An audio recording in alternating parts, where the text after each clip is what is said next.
ناظرین کرام، Musa Saeed, member central committee Pakistan Peoples Party شہید بھٹو، آپ کی خدمت میں حاضر ہوں اس ٹاپک کے ساتھ کہ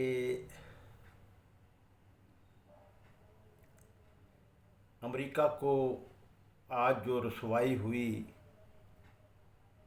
افغانستان میں ٹریلین آف ڈالرز خرچ کیے، 20 سال تک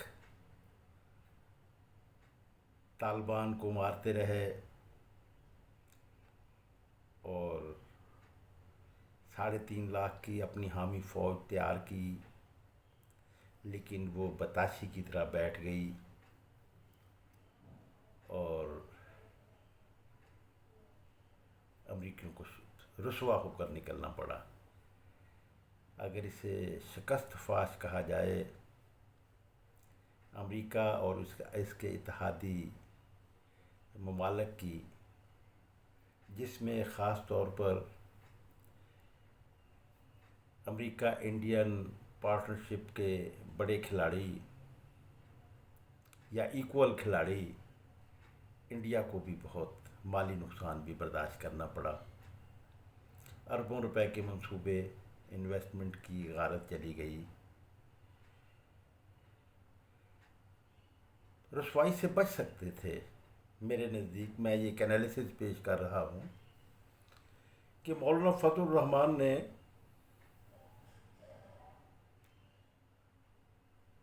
بہت صحیح مشورہ دیا تھا، پیشکش کی تھی، مشورہ تو نہیں، پیشکش کی تھی۔ تو ناظرین کرام، اس کی ہسٹوری اس طرح مرتب ہوتی ہے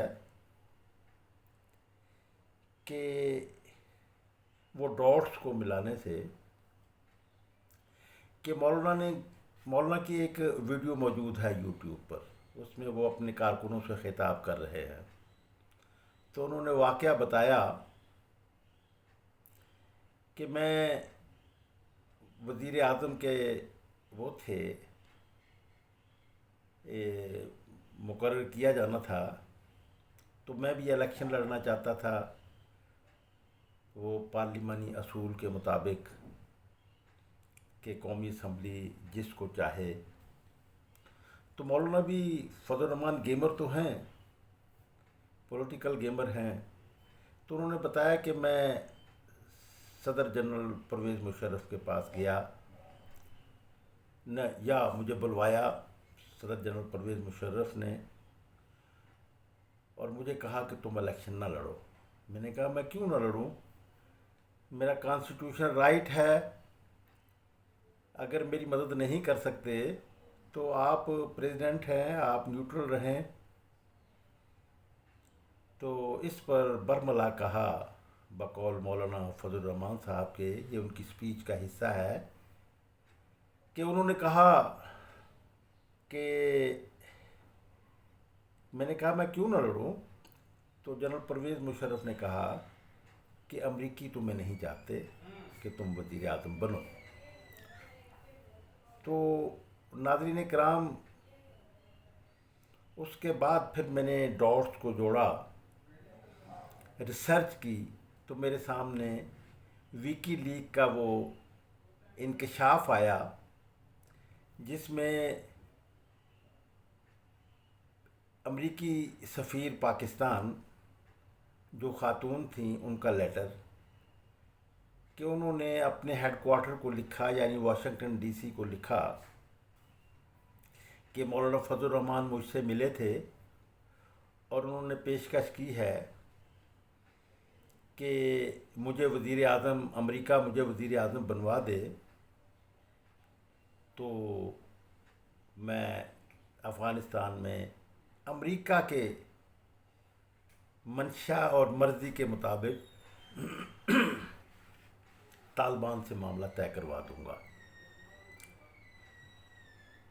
لیکن امریکیوں نے ایسا نہیں کیا۔ اب میں آپ کو وہ واقعہ بھی سنانا چاہتا ہوں، انٹرویو کا حوالہ دینا چاہتا ہوں، ثبوت کے ساتھ بات کرنا چاہتا ہوں کہ میر ظفر اللہ جمالی مرحوم کا ایک انٹرویو موجود ہے یوٹیوب پر، جو کچھ سال پہلے انہوں نے دیا۔ انہوں نے کہا کہ امریکہ سے جنرل زینی آیا۔ یہ جنرل زینی وہ ہے جو کہ ایسٹرن کمانڈ کا ہیڈ تھا، اور general Pervez Musharraf army chief کے ساتھ کام کیا تھا۔ یعنی یہ بھی کہہ لیجئے آپ کہ ہمارے آرمی چیف نے جنرل زینی کی کمانڈ میں کام کیا تھا۔ اور جنرل زینی ہی وہ شخصیت ہیں کہ جب وزیر اعظم نواز شریف کا تختہ الٹ کر پرویز مشرف کو صدر بنایا گیا تھا، یا وہ صدر بنے تھے، تو امریکی صدر کلنٹن تھے۔ تو کلنٹن نے بہت اس کا نوٹس لیا تھا کہ ایسا کیوں ہوا ان کی مرضی اور منشا کے بغیر، کیونکہ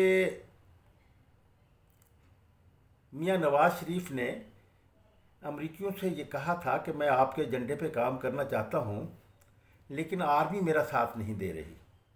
امریکیوں کا ایجنڈا کیا تھا کہ بہت قریب آئیں انڈیا کے قریب اور انڈیا کے انڈر ہینڈ کام کریں۔ تو وزیر اعظم میاں نواز شریف نے امریکیوں سے شکایت کی کہ میں تو کچھ کرنا چاہتا ہوں کہ امریکی ایجنڈے کے مطابق انڈیا سے ریلیشنز استوار کروں، لیکن میرا آرمی چیف میرا ساتھ نہیں دے رہا۔ تو آرمی چیف کی تبدیلی کے لیے انہوں نے ایک نیا آرمی چیف جو ISI کے سربراہ تھے مسٹر بٹ، جنرل بٹ، ان کو اپروول بھی حاصل کر لی تھی میرے معلومات کے مطابق میاں نواز شریف نے۔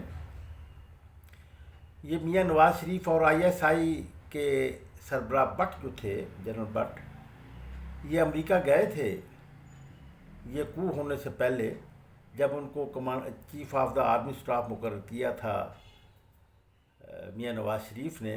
تو ہم اس کو اسی تناظر میں لیتے ہیں کہ وہ میاں شہباز شریف چیف منسٹر جو پنجاب کے تھے، ان کے ساتھ امریکہ کا ٹور ملتا ہے۔ وہ یقیناً اس حوالے سے گئے تھے کہ وہ اپروول حاصل کر لی جائے تاکہ اسے مقرر کیا جائے۔ اس میں تو کوئی دو رائے نہیں ہے کہ پاکستان میں جو بھی حکمران بنا وہ امریکہ کی مرضی اور منشا کے مطابق اور ضرورتوں کے مطابق بنا۔ تو اس حوالے سے، اور جو بھی یہاں پر بڑے بڑے ہائی اپس مقرر کیے جاتے رہے، وہ انہی کی مرضی اور منشا کے مطابق کیے جاتے رہے۔ تو اس طرح، لیکن اس اپروول کے باوجود میں اسے کہا کرتا ہوں کہ ہمارے یہ غلام جرنیلوں کی بغاوت تھی امریکہ کے خلاف، کہ جنرل پرویز مشرف کو وہ امریکی مرضی کے بغیر لے آئے تھے۔ اسی لیے امریکیوں نے ایکسیپٹ نہیں کیا تھا، برا مانا تھا، اور جنرل پرویز مشرف خوب جانتے تھے کہ امریکہ کی مرضی کے بغیر وہ پاکستان میں حکمرانی نہیں کر سکیں گے۔ ان دنوں بہت ڈیپ روٹڈ تھے پاکستان میں۔ اب تو خیر وہ صورتحال کافی حد تک تبدیل ہو چکی ہے، لیکن ان دنوں ایسا نہیں تھا۔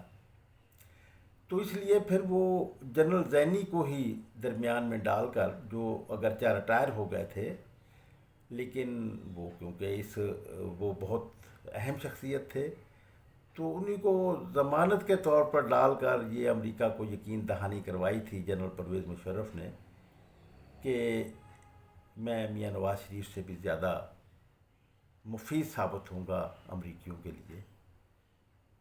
تو اس طرح وہ غصہ اور رنج وہ دور کیا گیا تھا۔ تو ناظرین کرام، یہ میں نے اس لیے تفصیل بتائی کہ جنرل زینی کی حیثیت کا ناظرین کو پتہ چل سکے۔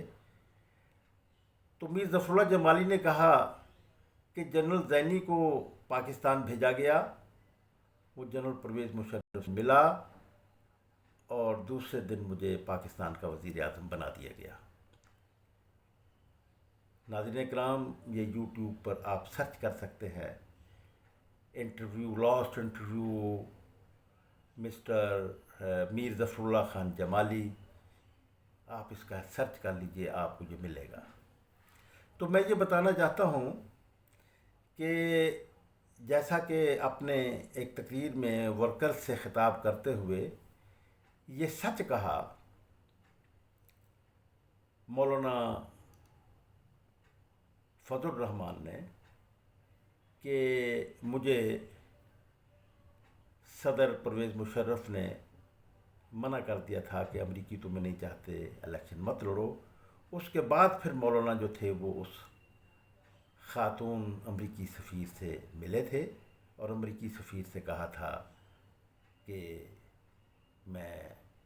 مجھے وزیر اعظم بنا دیجئے.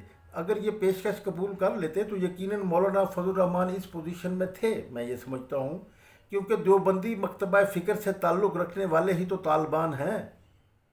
پاکستان کے مدرسوں میں پڑھے ہوئے ہی تو طالبان ہیں جو افغانستان سے تعلق رکھتے تھے اور پھر افغانستان میں بھی.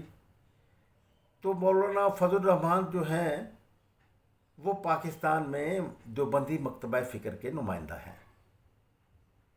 تو اس حوالے سے وہ جو تعلق تھا، اس تعلق کی بنیاد پر مولانا فضل الرحمان نے یہ پیشکش کی تھی. میں یہ سمجھتا ہوں کہ اگر اس پیشکش کو امریکی قبول کر لیتے تو آج کی اس رسوائی سے بچ جاتے اور چائنا سے راؤنڈ نہ ہارتے. تو اصل میں بات اب ناظرین کرام، میں یہیں پر آپ لوگوں کے تبصرے اور انالیسز اور کرٹیسزم کے انتظار میں اسے وائنڈ اپ کروں گا، اور ایک اس التماس کے ساتھ کہ میں آپ میں سے ہوں، صحیح انالیسز پیش کرنے کی کوشش کرتا ہوں اور آپ میرے خیالات سے اتفاق کریں یا اختلاف کریں. اسے ڈیبیٹ کے لیے عوام میں جانا چاہیے. اس سے ہمارے سوچنے کے عمل کو تقویت ملے گی، اس میں تیزی آئے گی. سوچنے کے اس عمل کو جس کو سامراجی قوتوں نے پاکستان میں کمزور تر کیا، روکا.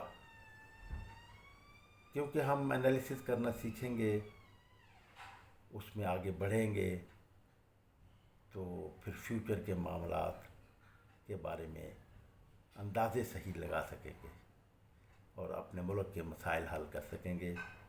عوام کو جو اشرافیہ نے بالکل کارنر کیا ہوا ہے اور ملک کو لوٹے جا رہے ہیں اور ایک تسلسل جاری ہے حکمرانی کا، ایلیٹ کلاس کا، اس کو ختم کرنے کے لیے عوام میں اویئرنیس کی بہت ضرورت ہے. میں آپ لوگوں کا شکریہ ادا کرتا ہوں. میرے اس چینل کو پروموٹ کیجئے، سبسکرائب کیجئے اور لوگوں تک پہنچائیے. شکریہ.